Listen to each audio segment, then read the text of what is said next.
it is the Bandana Gamer, John Brown here with a special video. I have two special guests with me today. I have Dan Baker. The pimp, that's me. And Daniel Dames. I'm just a regular guy. Just a regular guy. Just a regular guy. You're one of the best guys. I am. I'm actually, it's really cool to be doing a video with both these guys because little do they know they probably are one of the two of the foundational people that got me into retro video gaming. I met Dan, I think maybe you were there too, on a random Black Friday. Was it? Yeah, I came into a video game store and Dan was the manager. The store has gone away, floated away into the ether, but maybe a new one is coming. Stay tuned. Maybe. Yeah. But I met Dan through that, and Dan's amazing sales pitch, especially for Silent Hill 4, The Room. I mean, just amazed me, and I wanted to play it that night, and they didn't have it in stock. It was so good though. Was it? Eventually, yeah, it was a good game. But we wanted to do a video on one of our favorite genres, and one of our favorite genres is huge in the news right now, and that is beat 'em ups. You have Streets of Rage 4 coming out in 2019, I believe is the projected. We're guessing The maybe only 2020. good game coming out. And of course, Capcom just dropped their Fighters bundle, which, or Dan is not a Capcom beat 'em up. Still does not include Aliens vs. Predator. I mean, that's good, but that's not on console, so I don't. No, that's not a good thing. I wanted Aliens. Oh, I thought you were saying that I didn't like that game. I like that game.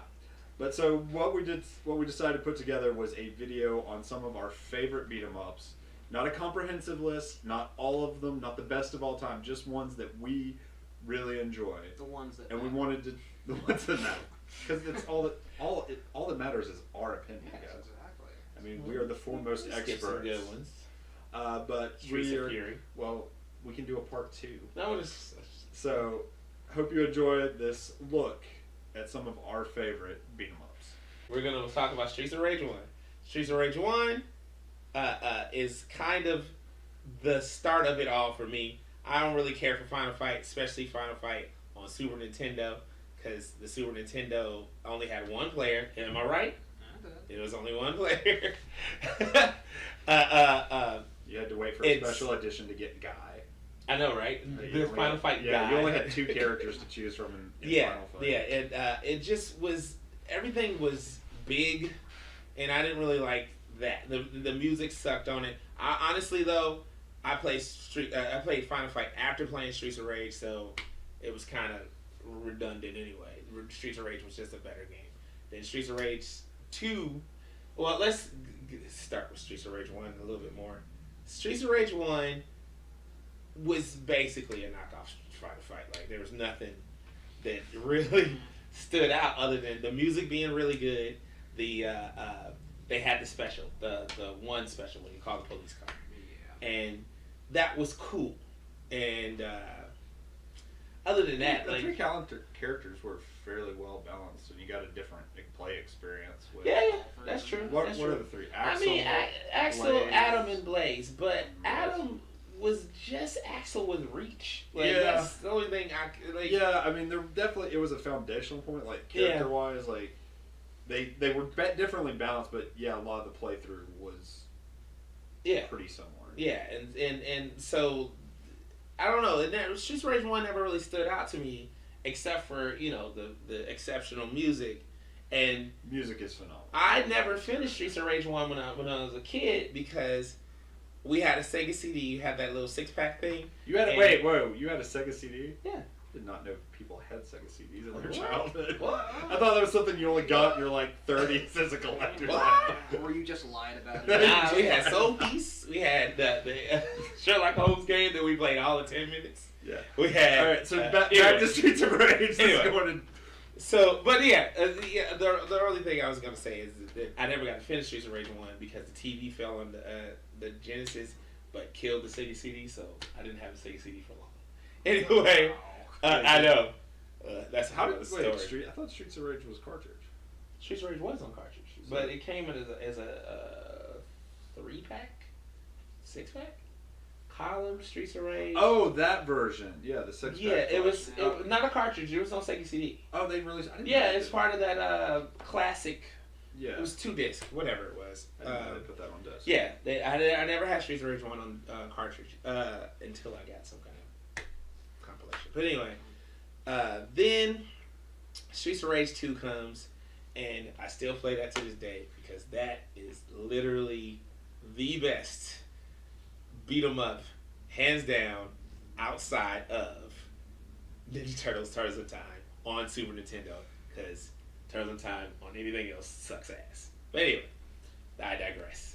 Streets of Rage 2 added the Skate, my boy.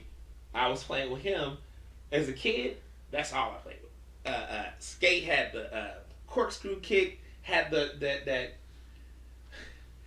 whatever that is when you're rolling your back and kick your legs. Mhm. Whatever those are called. The wind- Somersaults? No. Chun-Li Windmills? kicky Windmills. Yeah. Yeah, whatever it is. No. That's she's in the air when she does that. He had I'll tell you this. I didn't learn the strategy of landing on your feet until like 2002. So, but still, like that is something that Final Fight has never had. The strategy on Final Fight is mash the buttons and run. Like I never really got Was it. the story better in Streets of Rage 1? In one? Because Streets of Rage 1, you had that. You Yeah. had the ability To become to alter the story. yeah. And now you were doing things. Yeah, and Streets of Rage 2 was Straight through. straight You got the ending, same story, time every time. So I will say that, but Streets of Rage 2 was so like massively better. Like it didn't matter that story thing wasn't there, because Streets of Rage 3 brought it back, and it still like it still sucked. Let me not say it sucked. I like Streets of Rage 3. Just hate the music, and I hate Axel's clothes. But anyway, yeah, like everything about Streets of Rage 2, except for Max, I don't really care for him. I don't know if any of y'all play with him, Max is but pretty good. He's he's faster. so super slow. It's faster Daniel, than what Axel. you talk about If this? you do- Because yeah. Oh, if you do the dive If you thing? do the dive thing, Ugh. because it's I'm all gonna about have the to play that strategy. game with him one day. It's all about the strategy. I've seen people do it. Yeah. If you do it, if you time it well enough, he can be actually faster than Axel. Really? Yes. Okay, I'm gonna have to give him a chance one day, because he's so slow and sticky. I don't know how to explain it, but yeah, Streets of Rage 2, it added weirdness, like the whole alien stage. Yeah. Why not? Like, it's freaking awesome. Yeah. Everything about that game came out, it's fairly early Genesis game, right? 92? 91? 92. I'm not sure. I think it's 92, because the first one was 91. Yeah. Well, either way, I mean, it Anyway. really is the. For me, even I'm someone who came to it much later. Like I came to it like just a few years ago. mhm. It is the best beat 'em up I think I've ever encountered. Yeah, and it's just so much to it. Like I just don't understand how they could be so good back then. That makes any Perfected sense. that genre It's like in that since that game, I've basically judged every beat 'em up to that, and like it's basically like nah. Like even Turtles in Time, like it's got the fun factor, but its strategy's not as good as Yeah. Streets of Rage. Well, to speak of like not being able to top Streets of Rage 2, we have to talk about Streets of Rage 3 and how it did not live up to the expectations. Why didn't it live up to the expectations? Honestly, like Streets of Rage 3. It's not a bad game. It's not saying it's a bad game, but yeah. But wait. Daniel, please go on. I mean, Do you like it? Is it your favorite? No. No. no. Okay. No. But I mean, it's mechanically sound. It's Yes, It absolutely. adds a lot to it. Really builds upon what Streets of Rage 2 was doing as far as mechanics. It plays really well, and it's probably the best playing of the three. It's just there were a lot of weird changes made when it came to America. I haven't played too much of Bare Knuckle 3, but it's a different game. Yeah. Bare It's Knuckle a- 3 is a bad It's a different game. Yeah, it's like they I feel like they might have changed the controls a bit in Streets of Rage 3. They got rid of people. The little prissy character that I can't think of his name right now. Like, he was funny at least, and it was just like a cool little change. They got rid of story elements, so if you like story, a lot of the story doesn't make sense in the American version because they just cut stuff out. Oh, that's what we're talking. We're talking Bare Knuckle 3 compared to Streets of Rage 3. Okay. Yeah. Make sure the cuts of it is strange, and oh my god, the intro to Bare Knuckle 3, where Axel punches the screen, that was epic, and they cut it. Like, what is the ROM size different? Maybe that's why they cut it. I don't know, but it was sad. But anyway, Streets of Rage. If we had gotten Bare Knuckle 3 unaltered with Streets of Rage as Streets of Rage 3, like an unaltered version, would Streets of Rage 3 beat top Streets of Rage 2? And it's all because of the music. All because of the music. The graphics are better. The aesthetics are a little iffy on that game, but the graphics are better than Streets of Rage 2's. And the animation is beautiful. Freaking everybody can run. Where can you go wrong there? There's no max. Perfection to me. It's got room. Yeah, exactly. And he's fast. That's what, you know what I mean? And so, Streets of Rage 3, that music though, like...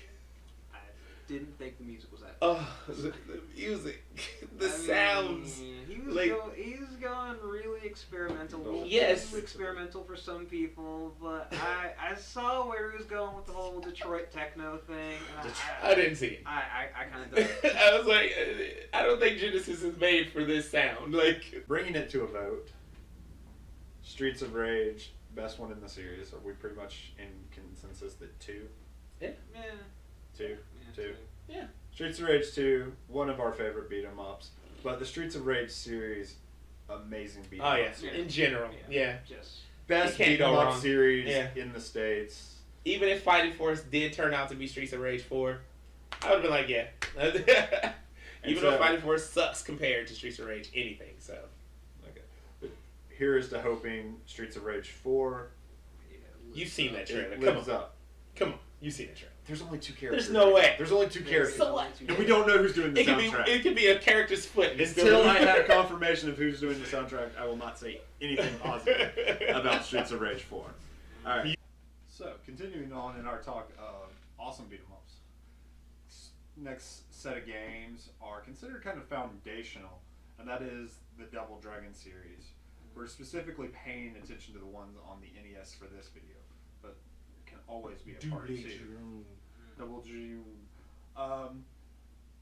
So the first Double Dragon on NES, great beat 'em up, plays really well, but the game itself looks so much better on the Sega Master System. I mean, it's just better graphically. However, the hitboxes are the worst hitboxes in beat 'em up history. No. They're totally the worst hitboxes. You haven't played enough. That's what that is. It's not that bad. It's pretty bad. All right. Dan, what was the trick you learned about? It was like a jump kick at the same time. Like it was like an up forward jump kick. Yeah, it was the way you got past. Yeah. Then so you're just bouncing around. Yeah, because it would knock them back as soon as you launched, so it was good. Except for what are those dudes with the big heads? The big brawler guys. Big head dudes. Yeah. Big head dudes. Big wrestly dudes. Yeah, look like cookie monsters or something. I don't know. They're really so gingerbread. The gingerbread man. Yeah. So I mean, it was a foundational game, and it developed a formula that most beat 'em ups would follow from then on out. And I mean, with what it did with 8-bit hardware was amazing. Yeah. And both versions, considering 8-bit hardware, look really good. Mm-hmm. Master System looks better, but the Nintendo one plays really tight and plays like a really great beat 'em up. Mm. So before we talk about the next one, we should just go ahead and talk about 3. Because 3 sucks. It wasn't very good. 3. I'm not even. If you want to talk about hitboxes, that was kind of weird with his hitboxes. I wasn't really. I'm not talking about 3. I don't. I'm not even do anything unless you had a weapon, really. I'm not even gonna waste time capturing footage from 3. No, like that's my stance on 3. Yeah. 3 is so bad. And watch people in the comments say, just get good. That's all they need. The arcade version wasn't that bad, but the NES version. The NES is yeah. god awful, and the choices they make and the amount of life you have. Yeah. It 3 is just not worth it. It's not worth playing on the NES. And there are only 2 buttons. there's only 2 buttons, and to be fair, they were trying to innovate. But the system, the way they tried to innovate was beyond the system, and it didn't work at all. I'm surprised they never made like a 4-button Nintendo controller. I don't know if the Nintendo can handle that kind of input. They had the advantage. They had all that crap. So let's go back now to the best game in the series, which is River City Ransom. Go ahead. Double Dragon Dragon 2.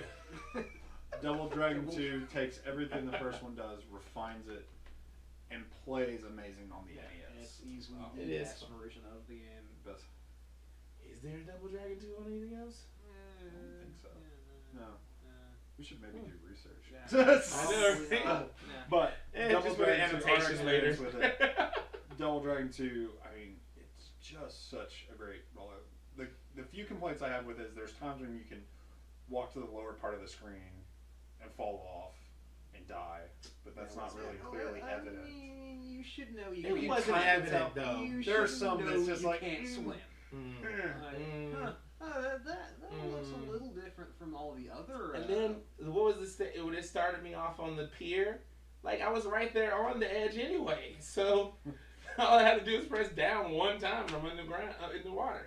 I don't know. I didn't. There are some things, but you should know.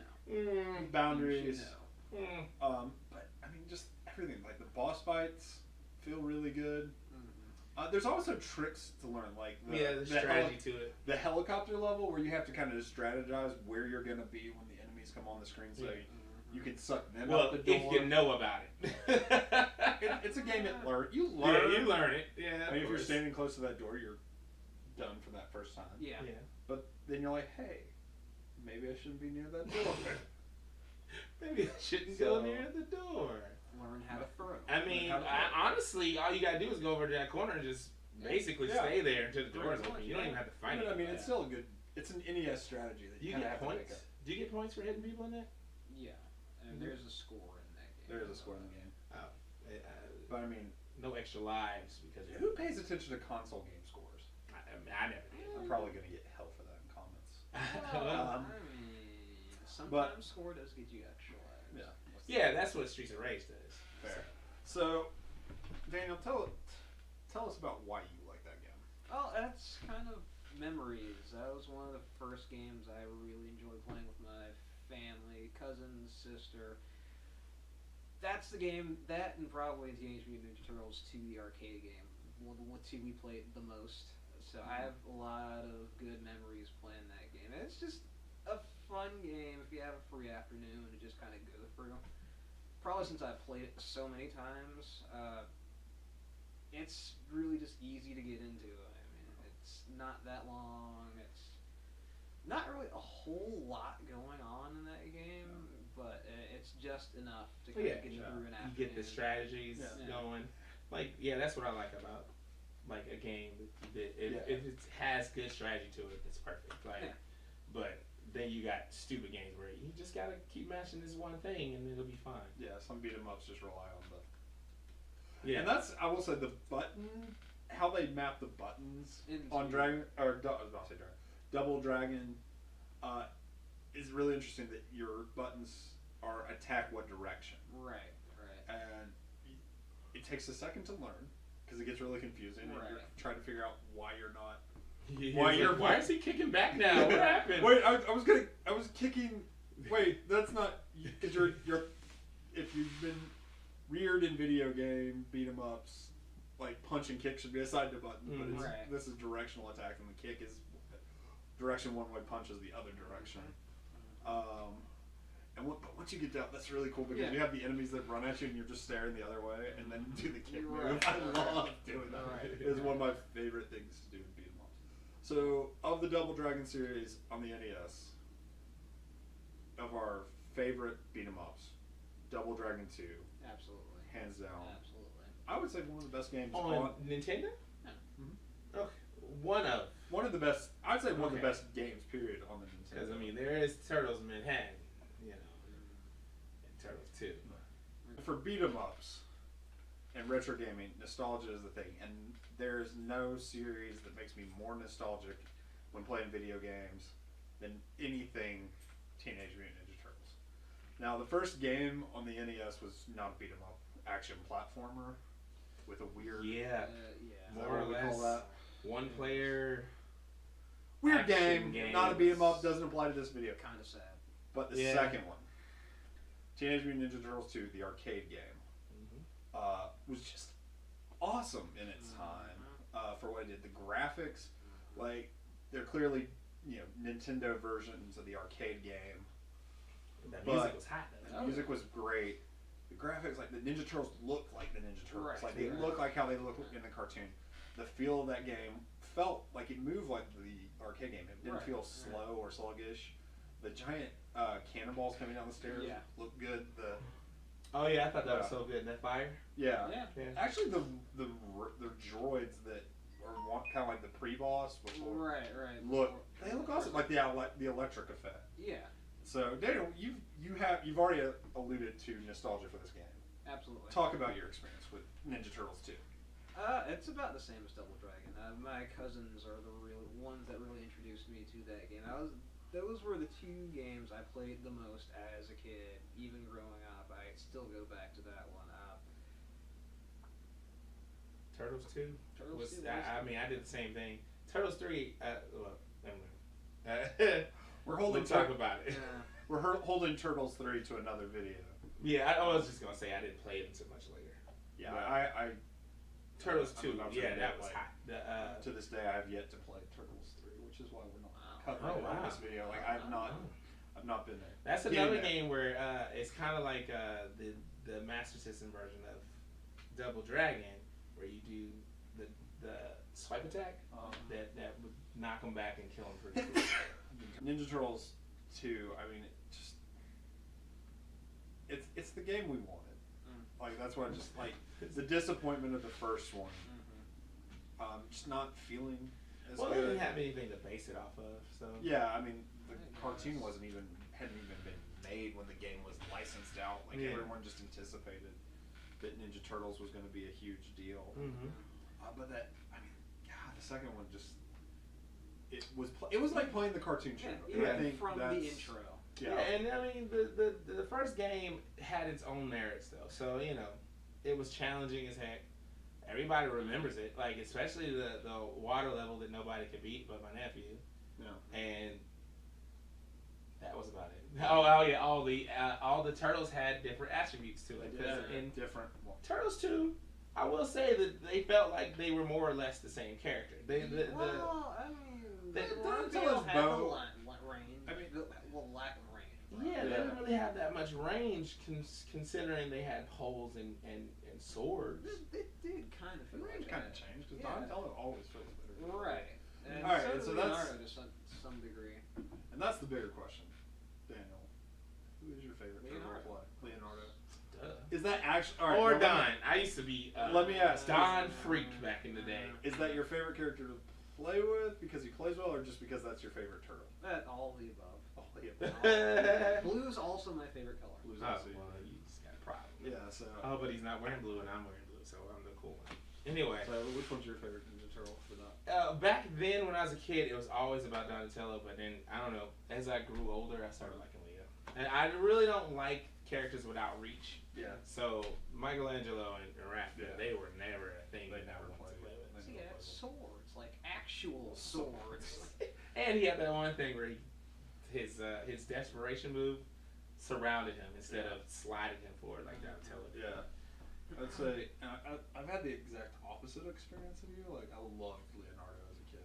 Oh, Just really? Absolutely loved Leonardo, and I played Leonardo all the time. And something happened in my growing up. Like I've come to love Donatello that much more, and I think he plays better than any characters in those games. So, all right, so we're now going to talk about the ultimate quarter stealer and one of the best, I think, arcade to home ports of the 16-bit generation. Turtles in Time on SNES. All right. So when you say the ultimate port, I'm gonna say this: Turtles in Time in arcade sucks. So the Super Nintendo version is miles better. The throwing mechanic on the arcade version was just random on the arcade. There was too much animation. Like things felt weird in that game. So the port, I mean, so that makes it the ultimate port. I'm the port is better. I'm just saying, like, you know. And is there any game that ported from the arcade that elevates the original game as much in the 16-bit era? In the 16-bit era. I mean, not really. I mean, So, other than if you want to count, the Genesis one is still a million times better. We'll get to that. I'm right. Turtles in Time, the ultimate arcade port in the 16-bit. So talk a little bit about the feeling and the mechanics and why you love Turtles 4. Turtles 4, Turtles Hypersonic Heist, both games. They just have strategy. They have real mechanics that are not just mash the button to win. It's like, so, like the fact that you can time throwing them into the screen, or you could use them to slap them back and forth and kill other people around you. That's awesome. The run mechanic, which is crazy because on Super Nintendo, it defaults to holding forward, then you run, but you could actually switch it to pressing run if you wanted to, but I don't do it. But on Sega Genesis, it's by default, you can press run. And so it technically makes it a faster game. But anyway, just the mechanics of that game. That game has strategy to it. Like if you were just a button masher and got to the level with Shredder, where he's running the machine that's zapping you, whatever that level's called, I can't remember. Technodrome? It is. Is it? No, that's not Technodrome. It is Technodrome, isn't it? Yeah. Is this before you get Sun in Time? Yes, before you get to the time. For Technodrome. Is it just called Let's Kick Shell? Technodrome? Let's Kick Shell? Yeah. Anyway, if you were just a button masher, you would have never known that you were supposed to pick those up and throw them into the screen. You will never figure out how to do it.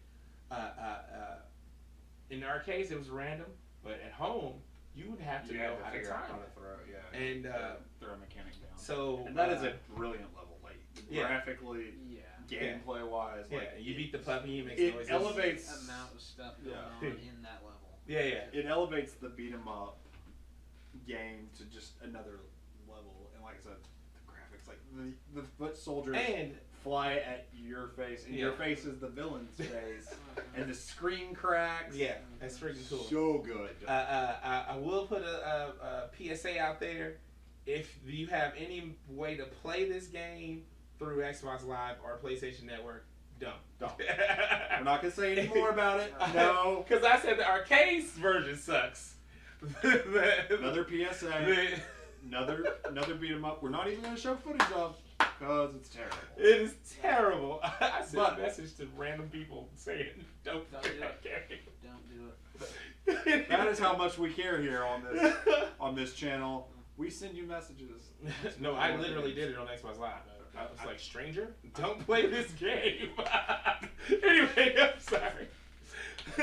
So, but you've already hinted at this. Unless, Daniel, you got anything you want to say about?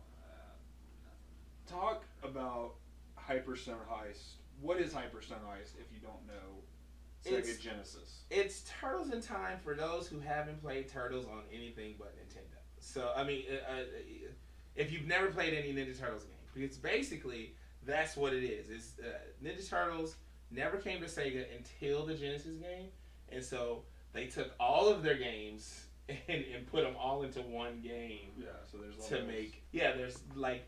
There's levels that are a lot like the old stuff, but with Turtles in Time mechanics. So you can't throw them into the screen, which sucks. I do think that's terrible. All this stage are 2D. There's really no strategy to playing any of the bosses or anything, but it's a solid game. And as a kid, people were telling me that was a better game. I don't know if it's a better game, but it looks better. Yeah, like it can look better. It plays faster. How does it look better? I mean, the colors are a lot sharper. Yeah, Genesis got that like high resness. I think it is a high definition system. Yeah, but the variety of that game is not as good as Turtles in Time. Turtles in Time has the not Super Surfer. What's it called? Neon Knight Riders. It has the boss battle with Shredder, where you're throwing them to the screen. It has Toka and Razor, which was wait, were they on Genesis? No, they're in the Super Nintendo one. Yeah, I guess they were on Genesis. No, they had what's the guy's name from the movie? They had Rocksteady. I was about to say Toka and Razor. What's the guy, the Asian guy from the movie? Tetsunoku? I don't know his name. Yes. Tetsuo. I don't know his name. He was throwing the knives. And it's, I will say, the Genesis version is a much harder game. It plays faster. I do love how fast it plays. And it mixes up the levels a little bit more because they're not going through time in this. They're just kind of... They're just going through things. Hyperstoning. Like, hyperstoned. So, all right, you're talking to someone. You are talking to someone that's just Uncle getting Sam wants you. that's just getting into retro gaming. Okay. Which do they play? Hyperstone Heist or Turtles in Time? They And just why? getting into retro gaming. Hyperstone Heist probably just because it's more easy to get into, even though it's a harder game. But you don't have to strategize as much with that game as you do with Turtles in Time. It's a harder game. Oh, You're not gonna beat it, Mhm. at least the first couple times. But like I still don't know the strategy on how to fight Rocksteady. Rocksteady is cheap. Like I don't know how else to explain it, but I don't know. Hey, that is hard. Yeah. I'd honestly say Turtles in Time. You say Turtles in Why? Time? Continuity, and there's just more stuff going on in general. Like, you Yeah. get a fuller, more complete game. Yeah, that's true, and it's Turtles in Time. easier. But like I said, the strategy with Shredder is a bit weird. All right, so I'm going to break the vote. I'm going to say Turtles in Time. Yeah. And mainly because you can throw the foot soldiers at the screen. Yeah, exactly. And that boss fight where the screen cracks is one of the coolest things Yeah. that ever happened on the Super Nintendo. And then, yeah. Yeah, and the music. Oh my god. Music. And the crazy thing is, Konami wasn't working with Sega for a long time, but they got that Genesis music to shine in that game. Yeah. So All their games. All Yeah. the Konami Yeah. Genesis games. Hardcore. They knew how to. Yeah. Konami actually though, like Yeah. when you think about like knew how to work sound chips. Yeah, and the thing was, is just a lot of American companies didn't like messing with the Genesis sound. But then again, you got some really bad sound in Super Nintendo too. And so, gonna do a bonus round really quick. I'm gonna talk about one of my favorite beat 'em ups. Now, I will gladly admit this is not one of the best beat 'em ups of all time, but I think it is one that I personally have a lot of fun with. And I'm gonna make a big claim. Can make a bold claim. Yes, you can. Gonna go big. Gonna set YouTube on fire right now. Gonna claim. Going to say that Mighty Morphin Power Rangers the movie on Sega Genesis is the best American Power Ranger game that's ever been made. And Dan wants to debate, but we're gonna save that for maybe a Power Ranger specific video. So we're just gonna do this right now. Just gonna do this. Rangers. I'm just gonna power. All right, I'm out of it. But it plays as a fun beat 'em up. There's some really cool attempts at interesting game mechanics. They try to bring the timer factor in that Streets of Rage had. I think it feels very influenced by Streets of Rage. Yeah.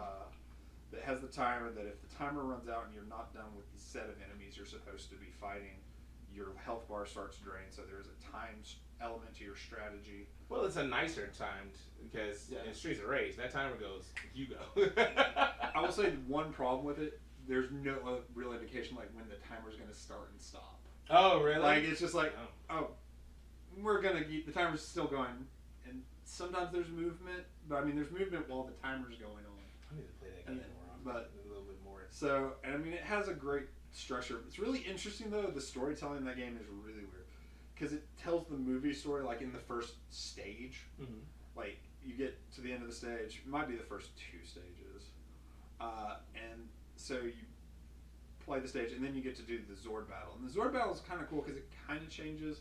There's no jumping, while there is jumping for the Power Rangers, which makes sense.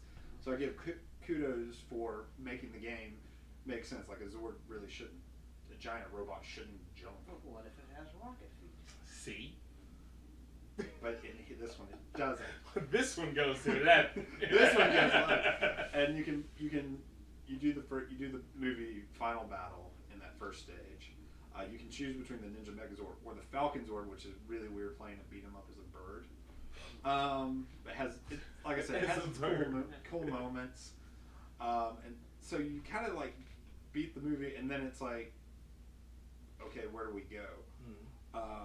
And so it just randomly jumps back to tell the story of Aisha, Adam, and Rocky joining the Power Rangers. Also, which means, actually, in the character select screen, Zach, Trini, and Jason become present in the future stages. So you can choose to play as them as well. So that's probably the only game where I can't say all. Over. Yeah, where Rocky, Adam, and Aisha are mentioned alongside Zach, Trini, and Jason. It's only missing one Mighty Morphin Power Ranger, and that's Cat. Yes, I love Power Rangers. I know it, and I'm cool with it. So, but it's just, and like I said, they have a cool boss fight with Lord Zed at one point. Like Lord Zed is this big figure in the background. It just doesn't feel fully realized. You're fighting his hands. There's also this weird level where you have to find the entrance to Lord Zed's palace, but it doesn't really convey how you're supposed to. It's by hitting rocks in the background. And you find the entrance, which is kind of a cool thing for beat 'em ups, but it just isn't conveyed. But all that being said, I still say that Mighty Morphin Power Rangers on the movie on Sega Genesis is a great beat 'em up. And so thank you for being with us as we discussed some of our favorite beat 'em Very ups. few. Let us know in the comments below what beat 'em ups you really enjoy. If you think we missed something, or Streets of Fury. Something that should come up in the next videos, or anything that you want to debate, let us know. Daniel, where can they find you in terms of Instagram, Twitter, and other social media areas? Well, you can follow us at Gamers Delight ATL, spelled Gamers Delight with a DLIGHT on Instagram. I believe it's the same thing on Twitter. We occasionally do Twitch streams, but as you might be aware of, Twitch got rid of communities. We just have tags now. I'm still kind of figuring that out. But stay tuned. And your stuff's the same, essentially. I mean, yeah. Other than I'm DreamcastFreak. If you want to go directly to my Twitch, and that's the only one I have, right? Yeah. All right. Well, thank you for joining us here. This is the Bandana Gamer signing off.